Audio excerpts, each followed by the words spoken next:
Praise God. എൻ്റെ പേര് മഞ്ജു. ദൈവത്തിൻ്റെ നാമത്തിന് മഹത്വം ഉണ്ടാകട്ടെ. നമ്മളെ സ്നേഹിക്കുന്ന യേശുക്രിസ്തു വളരെയധികം. അതോടൊപ്പം തന്നെ നമ്മുടെ ഹൃദയത്തെയും മനസ്സിനെയും പരിശോധിക്കുന്നതാണ് യേശുക്രിസ്തു. നമ്മുടെ പിതാവാണ് യേശുക്രിസ്തു. അതുകൊണ്ട് തന്നെ നമ്മൾ നശിച്ചു പോകണമെന്ന് ഒരിക്കൽ പോലും ആഗ്രഹിക്കുന്നില്ല യേശുക്രിസ്തു, അല്ലേ? നമ്മളെ എന്താ പറയുക, കൊഞ്ചിച്ച് ലാളിച്ച് വഷളായി കളയുന്ന ഒരു പിതാവല്ല യേശുക്രിസ്തു. നമ്മുടെ ഹൃദയത്തിൻ്റെ മനസ്സിൻ്റെ നമ്മുടെ ജീവിതത്തിൻ്റെ പോക്ക് എങ്ങോട്ടാണെന്ന് മനസ്സിലാക്കിക്കൊണ്ട് അത് അനുസരിച്ച് നമ്മളെ നേർവഴിക്ക് നയിക്കണം എന്ന് ആഗ്രഹിക്കുക, അത് ചെയ്യുകയും ചെയ്യുന്ന പിതാവാണ് യേശുക്രിസ്തു. അപ്പോൾ നമ്മളോട് ഇങ്ങനെ പറഞ്ഞിരിക്കുന്നത്, നമ്മളുടെ പ്രവർത്തികൾ അത് ദൈവത്തിന് ഇഷ്ടപ്പെടുന്ന രീതിയിലുള്ളതാണോ, ദൈവത്തിന് അത് പൂർണ്ണമായിട്ട് തോന്നുന്നതാണോ? അങ്ങനെ അല്ല എങ്കിൽ നമ്മൾ ഇരുട്ടിൽ നിൽക്കുന്ന ആൾക്കാരായിരിക്കും, അല്ലെ? മരിച്ചിരിക്കുന്ന ചർച്ച ആയിരിക്കും. നമ്മുടെ ഇഷ്ടത്തിന് പ്രകാരം നടക്കുന്ന വ്യക്തികളാണെങ്കിൽ അങ്ങനെയുള്ള ചർച്ച നമ്മൾ ആകാതിരിക്കട്ടെ, അങ്ങനെയുള്ള വ്യക്തികളാകാതിരിക്കട്ടെ. അപ്പൊ അതിനെപ്പറ്റിയാണ് എനിക്ക് സംസാരിക്കും. മുമ്പോട്ട് പോയി നമുക്ക് പ്രാർത്ഥിച്ചു സംസാരിക്കാം. കർത്താവ് സമയത്ത് നന്ദി പറയുന്നു. കർത്താവ്, thank you Jesus must, you are glorious, you are victorious, you are beautiful. കർത്താവ്, thank you so much must. കാരണം കാണിച്ചതിന് നന്ദി പറയുന്നു. ഞങ്ങളെ തേടിയെത്തിയതിനായിട്ടും വീണ്ടും എടുത്തതിനായിട്ടും കർത്താവ് വാഷ് ചെയ്ത് അങ്ങോട്ട് രക്തം കൊണ്ട് വാഷ് ചെയ്തതിനായിട്ട് ഇന്ന് ജീവൻ തന്നിരിക്കുന്നതായിട്ട് നന്ദി പറയുന്നു. സംസാരിക്കേണ്ട പിതാവ്, താങ്ക് യു സോ മച്ച്. ഞങ്ങളുടെ വഴി കൂടെ മാത്രം നടക്കുള്ള കൃപ തന്നെ യേശുവിന്റെ നാമത്തിൽ തന്നെ ആമേൻ. അപ്പൊ നമുക്കിന്ന് റെവലേഷനിലേക്ക് പോകാം, വെളിപ്പാടിലേക്ക് പോകാം. വെളിപ്പാടിന്റെ 1 തൊട്ട് 6 വരെയുള്ള വാക്കുകളൊന്ന് വായിക്കാം. വെളിപ്പാടിന്റെ അധ്യായം 3 1 തൊട്ട് 6 വരെയുള്ള വാക്കുകൾ. വെളിപ്പാടിന്റെ അധ്യായം 3 1 തൊട്ട് 6 വരെയുള്ള വാക്കുകൾ ഇങ്ങനെ പറഞ്ഞിരിക്കുന്നത്: സാർദീസിലെ സഭയുടെ ദൂതന് എഴുതുക. അപ്പൊ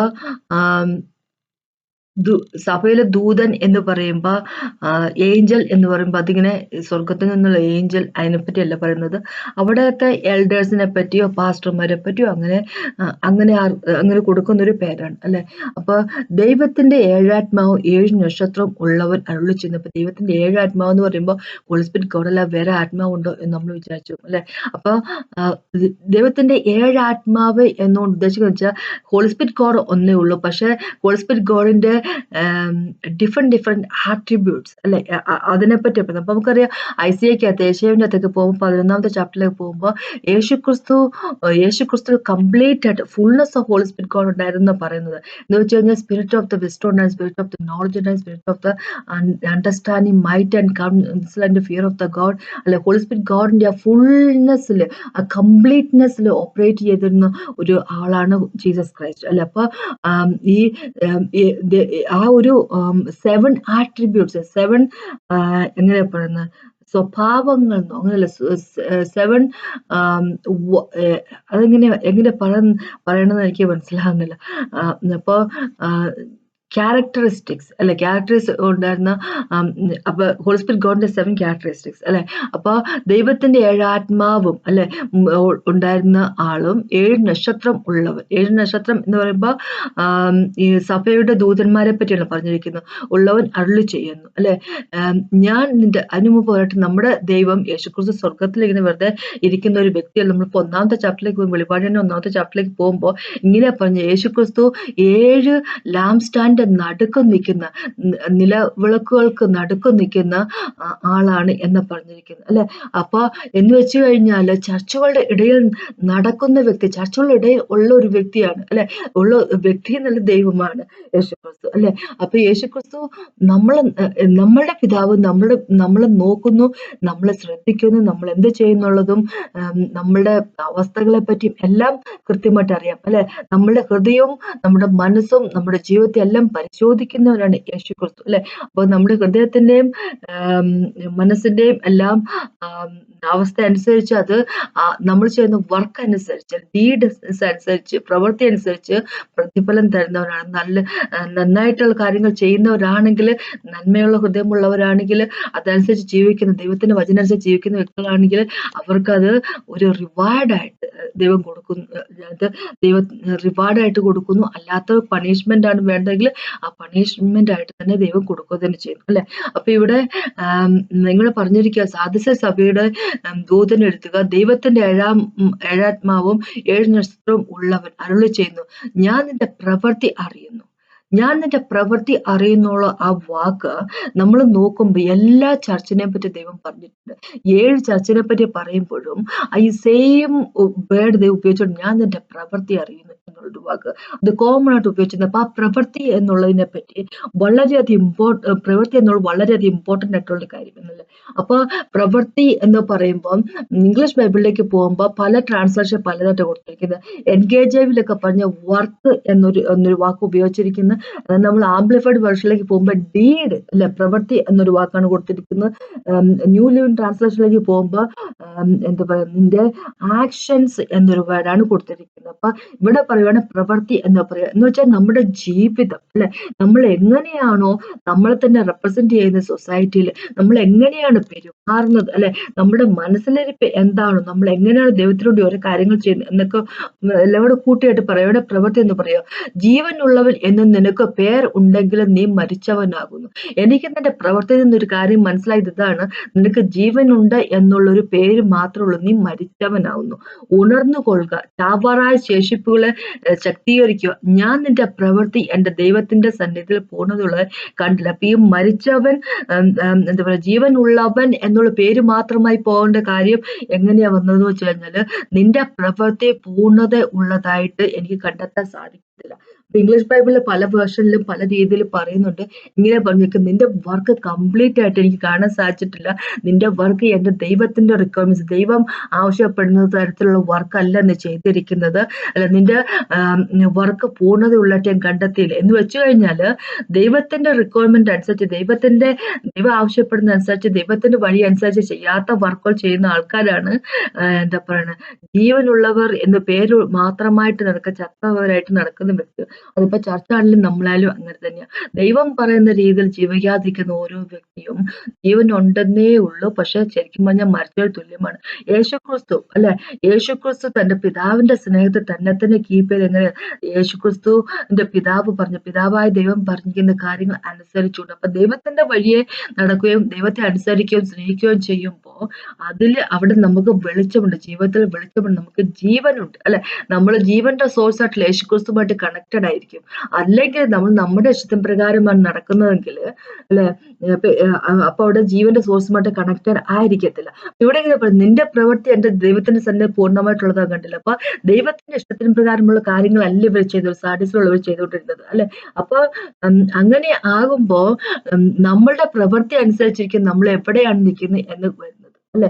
അപ്പൊ ഇങ്ങനെ ദൈവം പറയുന്നത്, ഞാൻ നിന്റെ പ്രവൃത്തി പൂർണ്ണമുള്ളതായി കണ്ടില്ല, ആകയാൽ നീ പ്രാപിക്കുകയും കേൾക്കുകയും ചെയ്തത് ഇങ്ങനെ എന്ന് ഓർത്ത് അത് കാത്തുകൊള്ളുകയും മാനസാന്തരപ്പെടുകയും ചെയ്യുക. നീ ഉണരാതിരുന്നാൽ ഞാൻ കള്ളനെ പോലെ വരും, ഏത് നാഴികയ്ക്ക് നിന്റെ മേൽ വരും എന്ന് നീ അറിയിക്കില്ല. അപ്പൊ നീ കേട്ടിരുന്ന സുവിശേഷം അതനുസരിച്ചുള്ള ജീവിതം നീ ജീവിക്കുക അല്ലെ. നീ ചെയ്തത് നീ നിന്റെ രീതിയിൽ ഉള്ള കാര്യങ്ങൾ ചെയ്തു. അപ്പൊ ദൈവത്തിന്റെ ഇഷ്ടത്തിന് പ്രകാരമുള്ള കാര്യങ്ങൾ നമ്മൾ ചെയ്യുന്നെങ്കിൽ പിന്നെ ആരുടെ ഇഷ്ടത്തിന് പ്രകാരമുള്ള കാര്യങ്ങൾ നമ്മൾ ചെയ്യുന്നത്, ഒന്നെങ്കിൽ നമ്മുടെ ജഡത്തിന്റെ ഇഷ്ടത്തിന് പ്രകാരമുള്ള കാര്യങ്ങൾ, അല്ലെങ്കിൽ ലോകപരമായിട്ടുള്ള കാര്യങ്ങൾ അല്ലെ. ലോകത്തിനെ നയിച്ചുകൊണ്ടിരിക്കുന്ന പിശാചാണ്, അവന്റെ ഇഷ്ടത്തിന് പ്രകാരമുള്ള കാര്യങ്ങളായിരിക്കും നമ്മൾ ചെയ്യുന്നത് അല്ലെ. ദൈവത്തിന്റെ ഇഷ്ടത്തിന് പ്രകാരമുള്ള കാര്യങ്ങളല്ല ചെയ്യുന്നതെങ്കിൽ, അപ്പൊ പിശാചിന്റെ ഇഷ്ടത്തിന് പ്രകാരമുള്ള കാര്യങ്ങൾ ചെയ്യുന്ന വ്യക്തികളും നമ്മുടെ ജഡത്തിന്റെ ഇഷ്ടത്തിന് പ്രകാരം കാര്യങ്ങൾ ചെയ്യുന്ന വ്യക്തികളും അവർക്ക് ദൈവം കൊടുത്തിരിക്കുന്ന പേരാണ്, ജീവിച്ചിരിക്കുന്നവർ എന്ന് പേരുണ്ടെങ്കിൽ പോലും മരിച്ചവർ എന്നാണ് ദൈവം പറഞ്ഞിരിക്കുന്നത്. മരിച്ചവർ എന്ന് പറഞ്ഞു എന്ന് വെച്ച് കഴിഞ്ഞാല് ഇരുട്ടിലായിരിക്കുന്നവർ. ദൈവം തന്നെ പറഞ്ഞിരിക്കും ഒന്നാമത്തെ ജോണിന്റെ അകത്ത് 2ാമത്തെ ചാപ്റ്ററിൽ അത് പറഞ്ഞിരിക്കുന്ന ഒരു കാര്യം, പരസ്പരം സ്നേഹിക്കാൻ സാധിക്കാതിരിക്കുന്ന വ്യക്തികൾ എന്ന് വെച്ച് കഴിഞ്ഞാൽ നമ്മൾ കൂട്ടാളിയായിട്ടുള്ള ഫെലോ ബിലീവേഴ്സിനെ അല്ലെ, യേശുവിലുള്ള സഹ വിശ്വാസികളെ സ്നേഹിക്കാൻ സാധിക്കാതിരിക്കുന്ന ഒരവസ്ഥ നമുക്കാണെങ്കിൽ, സ്നേഹിക്കാത്തവരാണെങ്കിൽ നമ്മൾ ഇപ്പോഴും ഇരുട്ടിൽ നിൽക്കുന്ന വ്യക്തികളാണ് അല്ലെ. അപ്പൊ ഇവിടെ ദൈവം പറഞ്ഞിരിക്കും, നിന്റെ വർക്കല്ല, നീ ഇരുട്ടിലാണ്, അങ്ങനെ തരത്തിലുള്ള വർക്കാണ്, ഒന്നും തന്നെ പെർഫെക്റ്റ് അല്ല, എന്റെ റിക്വയർമെന്റ്സ് അനുസരിച്ച് ഞാൻ ആവശ്യപ്പെടുന്ന അനുസരിച്ചല്ല നീ ചെയ്യുന്നത്, നീ നിന്റെ ഇഷ്ടത്തിന് പ്രകാരം ചെയ്യുന്നു, അല്ലെങ്കിൽ പിശാചിന്റെ ഇഷ്ടത്തിന് പ്രകാരമാണ് ചെയ്യുന്നത്. അപ്പൊ അങ്ങനെയുള്ള വ്യക്തികൾ ചത്തവരാണ്. അപ്പൊ ദൈവം തന്റെ കരുണയിൽ ഇവരെ ഉപേക്ഷിച്ച് കളയാൻ ദൈവത്തിന് തോന്നുന്നില്ല. ദൈവം ഒരിക്കൽ പോലും ആരും ഉപേക്ഷിക്കാൻ വേണ്ടിയല്ലല്ലോ ദൈവം ഈ ലോകത്തിലേക്ക് വന്നല്ലേ, എല്ലാവരെയും ചങ്കോട് ചേർത്ത് നിർത്തണമെന്ന് ആഗ്രഹിക്കുന്ന യേശുക്രിസ്തു ഇങ്ങനെയാ പറഞ്ഞിരിക്കുന്നത്, നീ എന്താ പറയുക, നീ പ്രാപിക്കുകയും കേൾക്കുകയും ചെയ്തതും ഇങ്ങനെയെന്ന് ഓർത്ത് അത് കാത്തുകൊള്ളുകയും മനസാന്തരപ്പെടുകയും ചെയ്തു. നീ റിസീവ് ചെയ്തിരിക്കുന്ന ഗോസ്പല് അതിലെ മുറുകെ പിടിച്ചുകൊണ്ട് അത് കേട്ടതനുസരിച്ച് നീ ജീവിക്കുകയും നീ മാനസാന്തരപ്പെടുകയും ഇഷ്ടപ്പെടുകയും ചെയ്യുകയാണെങ്കിൽ, അല്ലെ, ജോൺ ദ ബാപ്റ്റിസ്റ്റ് വന്ന മാനസാന്തരത്തിന് ഉതകുന്ന രീതിയിലുള്ള ഫലം കായ്ക്കുന്ന വ്യക്തികളാണെങ്കിൽ നീ മരണത്തിൽ നിന്ന് ഉണർന്നു വരും, അല്ലെ. പക്ഷെ ഇവിടെ ദൈവം പറഞ്ഞിരിക്കുക, നീ ഉണരാതിരിക്കാനാണ് പ്ലാനെങ്കിലോ, നീ ഇതൊന്നും തിരിച്ച് എന്റെലേക്ക് വരാൻ നിനക്ക് താല്പര്യമുള്ള വ്യക്തിയൊന്നും അല്ലെങ്കിലോ ഞാൻ കള്ളനെ പോലെ വരും, ഏത് നാഴികയ്ക്ക് നിന്റെ മേൽ വരും എന്ന് നീ അറിയുക പോലും, അല്ലെ. അപ്പൊ ഉണരുക, നിന്നെ ഉണർത്തുക എന്നുള്ള നീ ഉണരുക എന്നുള്ള എന്റെ താല്പര്യമാണ്. പക്ഷെ നീ ഉണരാൻ വേണ്ടി താല്പര്യം കാണിക്കാത്ത വ്യക്തിയാണെങ്കിൽ, പിന്നെയും നിന്റെ ഇരുട്ടിന്റെ പരമായിട്ടുള്ള ജീവിതത്തെ കൂടി തന്നെ നടന്നു പോകാൻ നിനക്ക് താല്പര്യമെങ്കിൽ, വെറുതെ ഞാൻ ചർച്ചിലാണെന്ന് പറയുകയും അല്ലെങ്കിൽ വെറുതെ ഞാൻ വിശ്വാസിയാണെന്ന് പറയുകയും തോന്നിയ മാതിരി നമുക്ക് ഇഷ്ടമുള്ള രീതിയിലോ ജീവിതം ജീവിക്കുകയും ചെയ്യാൻ താല്പര്യപ്പെടുന്നെങ്കിൽ, യേശുക്രിസ്തു ഇതാ പറഞ്ഞിരിക്കുന്നത്, നീ മരിച്ചവനാണ്, നിന്റെ ജീവിതത്തിലേക്ക് അതിന്റെ തിരി ഞാൻ കെടുത്തി കളയുക തന്നെ ചെയ്യും, അല്ലെ. അതാ ദൈവം പറയുന്നത് ഇവിടെ, അല്ലെ. അതുകൊണ്ടാണ് എന്താ പറയുക, ഹോളി സ്പിരിറ്റ് ഗോഡ് ഇങ്ങനെ പറഞ്ഞിരിക്കുന്നത്, അല്ലെ. എന്താ ഫിലിപ്പിയർക്ക് ലേഖനത്തിൽ ഫിലിപ്പിയരോട് ഇങ്ങനെ പറഞ്ഞിരിക്കുന്നത്, നിന്റെ salvation work out with fear and tremble, അല്ലെ. ഭയത്തോടും വിറയലോടും കൂടി നിന്റെ സാൽവേഷൻ നീ വർക്ക്ഔട്ട് ചെയ്യാൻ പറഞ്ഞിരിക്കുന്നത്. എന്ന് വെച്ച് കഴിഞ്ഞാല് നമുക്ക് നഷ്ടപ്പെട്ടു പോകാൻ വലിയൊരു ജീവിതമുണ്ട്, അല്ലെ. നമ്മുടെ ഇഷ്ടത്തിന് പ്രകാരം നമ്മൾ നടക്കുന്നത് 2026 ദൈവം നമുക്ക് ദാനമായിട്ട് തന്നിരിക്കുമ്പോൾ നമുക്ക് അവന്റെ വഴി കൂടെ അവൻ പറയുന്നതനുസരിച്ച് നമ്മൾ നടക്കാം. നമ്മുടെ ഇഷ്ടത്തിന് പ്രകാരം നമുക്ക് നടക്കരുത്. നമ്മുടെ പ്രവൃത്തിയെ അളക്കുന്നവനാണ് യേശുക്രിസ്തു. അതെന്നും നമ്മൾ മനസ്സിലാക്കുക. ഇനി ഇവിടെ 4ാമത്തെ വാക്കോട്ട് പറയും, എങ്കിലും ഉടുപ്പ് മലിനമാകാത്ത കുറെ പേർ സാദൃശ്യം നിനക്കുണ്ട്. അവർ യോഗ്യന്മാരാകിയാൽ വെള്ള ധരിച്ചുകൊണ്ടും എന്നോടുകൂടെ നടക്കും. ജയിക്കുന്നവൻ വെള്ള ഉടുപ്പ് ധരിക്കും. അവന്റെ പേർ ഞാൻ ജീവപുസ്തകത്തിൽ നിന്ന് മായ്ച്ചു കളയാതെ എന്റെ പിതാവിന്റെ സന്നിധിയിലും അവന്റെ ദൂതന്മാരുടെ മുന്നിലും അവന്റെ പേർ ഏറ്റുപറയും. ആത്മാവ് സഭകളോട് പറയുന്നത് എന്തെന്ന് ചെവിയുള്ളവർ കേൾക്കട്ടെ. ആത്മാവ് സഭയോട് പറയുന്നത് ചെവിയുള്ളവരും മനസ്സുള്ളവരും കേൾക്കട്ടെ. അതാ ദൈവം പറഞ്ഞത്, ചെവിയുള്ളവർ കേൾക്കട്ടെ. അതിനൊരു അർത്ഥം കൊണ്ടുണ്ട്, മനസ്സും കൂടെ കേൾക്കാൻ മനസ്സുള്ളവരും കൂടെ കേൾക്കട്ടെ എന്ന് പറഞ്ഞിരിക്കുക, അല്ലെ. അപ്പൊ ഈ സാർഡിസ് ചർച്ച് ചത്ത ചർച്ചാണെങ്കിൽ പോലും, ദൈവത്തിന് വഴി കൂടെ നടക്കാത്ത ചർച്ചാണെങ്കിൽ പോലും, അവിടെയും കുറെ ആൾക്കാരുണ്ടായിരുന്നു ദൈവത്തെ ഇഷ്ടപ്പെടുകയും ഫെയ്ത്ത്ഫുൾ ആയിരിക്കുകയും ചെയ്യുന്ന വ്യക്തികൾ അവിടെ ഉണ്ടായിരുന്നു എന്ന് ചുരുക്കം, അല്ലെ. അപ്പൊ നമ്മളിങ്ങനെ തൈത്തേറിയ ചർച്ചിലേക്ക് പോകുമ്പോൾ അറിയാൻ പറ്റും, അവിടെ ജെസബലിന്റെ സ്പിരിറ്റുള്ള ലേഡിയാണ് അവിടെ പ്രോഫറ്റസ് ആണെന്ന് പറഞ്ഞ് പഠിപ്പിച്ചുകൊണ്ടിരുന്നത്. എന്നിട്ടും കൂടെ അവർ ദൈവത്തോട് അവർക്ക് കൂറുണ്ടായിരുന്നു, ദൈവത്തോട് വിശ്വാസം ഉണ്ടായിരുന്ന ചർച്ച, അല്ലെ. എന്താ പറയുക, പെർഗമസ് ചർച്ചിന്റെ കാര്യം എന്ന് വെച്ചാൽ, ചർച്ചിന്റെ അകത്തെ ടീച്ചർമാരൊന്നും മോശമല്ല, പക്ഷെ ചർച്ചിനകത്ത് ഉണ്ടായിരുന്ന കുറെ മെമ്പേഴ്സ് ഒക്കെ അവരിങ്ങനെ നിക്കോളത്തിന്റെ ടീച്ചിങ്ങുമായിട്ട് നടക്കുന്ന ആൾക്കാരാണ്, അല്ലെ. എന്നിട്ടും കൂടെ അവരൊക്കെ ദൈവത്തോട് ഫെയ്ത്ത്ഫുൾ ആയിട്ടുള്ള ആൾക്കാരായിരുന്നു. പെർഗമസ് ചർച്ചിനെ പറ്റി പറഞ്ഞിരിക്കുന്ന, അവര് ചർച്ചിന്റെ സിംഹാസനം എവിടെയാണ് അവിടെയാണ് അവര് ജീവിക്കുക. ചർച്ച ഉള്ളത് തന്നെ അവിടെ തന്നെയാണ്, അല്ലെ. അങ്ങനെ ഒരു അവസ്ഥയെ കൂടെ കടന്നു പോകുന്ന ചർച്ചകളുണ്ടായിരുന്നു. എന്നിട്ട് കൂടെ അവര് ദൈവത്തോട് ഫെയ്ത്ത്ഫുൾ ആയിട്ട് നിൽക്കുന്ന കുറെ ആൾക്കാരെങ്കിലും ഫെയ്ത്ത്ഫുൾ ആയിട്ട് നിൽക്കുന്ന വ്യക്തികൾ ഉണ്ടായിരുന്നു. പക്ഷെ ഇവിടെ ഇങ്ങനെ പറഞ്ഞിരിക്കുക, ഇവിടെയും കുറച്ച് ആൾക്കാരുണ്ട്, അല്ലെ. ഉടുപ്പ് മലിനപ്പെടുത്താത്ത കുറച്ച് ആൾക്കാരുണ്ട്. അപ്പൊ ഏത് ചർച്ച എടുത്ത് നോക്കിയാലും കുറെ ആൾക്കാര് ദൈവത്തിൽ വിശ്വസിക്കുന്ന, ദൈവത്തിന് വേണ്ടി ജീവിക്കുന്ന വ്യക്തികൾ ഉണ്ടായിരിക്കും.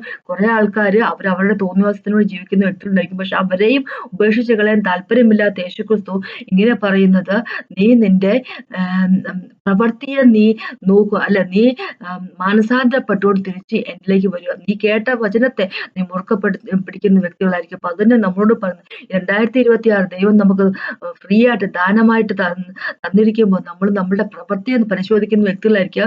ഇവിടെ ദൈവം ഒരു കാര്യം പറഞ്ഞിട്ടുണ്ട്, അല്ലെ. എന്താന്ന് വെച്ചാൽ, ജീവ പുസ്തകത്തിൽ നിന്നും മാച്ചു കളയാതെ എന്റെ പിതാവിന്റെ സന്നിധിയിൽ അവന്റെ ദൂതന്മാരുടെ മുന്നിൽ അവന്റെ പേർ ഏറ്റുപറയും. അപ്പൊ നമ്മളുടെ പേര് ജീവന്റെ പുസ്തകത്തിൽ ഉണ്ടായിരിക്കണം.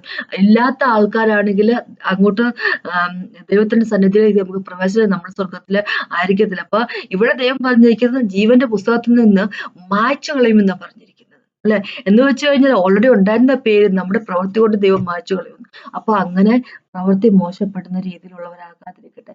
നമ്മുടെ ജീവിതം, നമ്മുടെ പ്രവൃത്തികൾ, നമ്മൾ ദൈവത്തോട് ചെയ്യുന്ന വർക്കുകൾ, നമ്മൾ എങ്ങനെയാണോ, അല്ലെ, നമ്മളെ പ്രേയറിന്റെ ജീവിതം, നമ്മുടെ ചർച്ചിലെ കണ്ടക്ട്, നമ്മുടെ ചർച്ചിലെ മറ്റുള്ളവരെ സ്നേഹിക്കുന്നത്, കൂട്ടുവിശ്വാസം സ്നേഹിക്കുന്നത്, ഈ ലോകത്തുള്ള ആൾക്കാർക്ക് വേണ്ടി ആൾക്കാരെ ദൈവത്തിലേക്ക് കൊണ്ടുവരുന്നത്, അങ്ങനെ എല്ലാം ആ ദൈവത്തെ ബേസ്ഡ് ആയിട്ടുള്ളതായിരിക്കട്ടെ.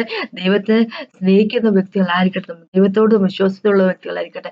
അല്ല എങ്കിൽ നമ്മുടെ പേര് ദൈവത്തിന്റെ ജീവന്റെ പുസ്തകത്തിൽ പോലും കാണത്തില്ല. അങ്ങനെ പേരില്ലാത്ത വ്യക്തികൾക്ക് ഒരിക്കൽ പോലും യേശുവിന്റെ സ്ഥാനമില്ല എന്നുള്ളത് നമ്മൾ കാര്യം മറക്കാതിരിക്കുക. 2026 ദൈവം നമുക്ക് തന്നിരിക്കുന്നത് ദൈവത്തിൽ വളരുന്നതിന് വേണ്ടിയാണ്, അല്ലാതെ ഗ്രേസിന്റെ സമയമാണെന്ന് പറഞ്ഞുകൊണ്ട് നമുക്ക് തോന്നുന്ന രീതിയിൽ ജീവിക്കുന്നതിന് വേണ്ടി അല്ല. അപ്പൊ ദൈവം ഒരു വാർണിംഗ് ആയിട്ട് നമുക്ക് തന്നിരിക്കും അല്ലെ. ലവോദിക്യ ചർച്ചിനോട് ദൈവം പറഞ്ഞിരിക്കുക, എനിക്ക് നിന്റെ പ്രവൃത്തി, നീ തണുപ്പുമല്ല ചൂടുള്ളതുമല്ല, അല്ല നീ ഇങ്ങനെ ഒരുമാതിരി ഒരു അലകോലപ്പൻ ജീവിതം ജീവിച്ച് നടക്കുന്ന ഒരു വ്യക്തിയാണ്. അങ്ങനെയുള്ള വ്യക്തികളൊന്നും ആകാതിരിക്കട്ടെ നമ്മള്. അതിനെപ്പറ്റി ദൈവം പറഞ്ഞു, അങ്ങനത്തെ ഒരു വ്യക്തികളൊന്നും നമ്മൾ ആകാതിരിക്കട്ടെ അല്ലെ. ദൈവത്തിന് വേണ്ടിയുള്ള ഫയറി ബ്രാൻഡ്സ് മാത്രമായിരിക്കട്ടെ നമ്മള്. അപ്പൊ അതിനെപ്പറ്റി എനിക്ക് പറയാനുള്ള, അപ്പൊ നമുക്കൊന്ന് പ്രാർത്ഥിച്ചു നിർത്താം. ദൈവത്തിന് വേണ്ടി ജീവിക്കുന്ന വ്യക്തികൾ, ദൈവത്തിന്റെ ഇഷ്ടത്തിന് പാത്രമായിരിക്കുന്ന വ്യക്തികളായിരിക്കട്ടെ. അപ്പൊ അതിനെപ്പറ്റി എനിക്ക് പറയാനുള്ള, അപ്പൊ നമുക്കൊന്ന് പ്രാർത്ഥിച്ചു നിർത്താം. കർത്താവെ, താങ്ക് യു ജീസസ്. ഒരു വർഷവും ഞങ്ങൾക്ക് തന്നിരിക്കുകയാണ്. ഈ വർഷത്തിൽ അങ്ങനെ വാഴ്ത്തുകയും അങ്ങേക്ക് വേണ്ടി ജീവിക്കുകയും ചെയ്യുന്ന വ്യക്തികളായിരിക്കട്ടെ കർത്താവെ. ഓ താങ്ക് യു ജീസസ് മസിഹ്. ഞങ്ങൾക്ക് സ്വന്തമായിട്ട് ഒരു അഭിപ്രായമോ ഞങ്ങൾക്ക് സ്വന്തമായിട്ട് തീരുമാനങ്ങളൊന്നും ഇല്ലാതിരിക്കട്ടെ. അങ്ങയുടെ വചനം അനുസരിച്ച് അങ്ങനെ പ്രീതിപ്പെടുത്തിക്കൊണ്ട് മുമ്പോട്ട് ജീവിക്കുന്ന വ്യക്തികളായിരിക്കട്ടെ. അതിനുള്ള കൃപ തരുന്നതിനായിട്ട് നന്ദി പറഞ്ഞു. എന്നെ കേട്ടോണ്ടിരിക്കുന്ന ഓരോ വ്യക്തികളോട് പ്രാർത്ഥിക്കുന്ന, അനുഗ്രഹിക്കണമേ. അങ്ങയുടെ വഴി കൂടെ നടക്കാനുള്ള കൃപ കൊടുക്കണം. യേശുനാമത്തിൽ ആമേൻ. ഇത് കേട്ട നന്ദി. ദൈവത്തെ മാത്രം ഉണ്ടാകട്ടെ.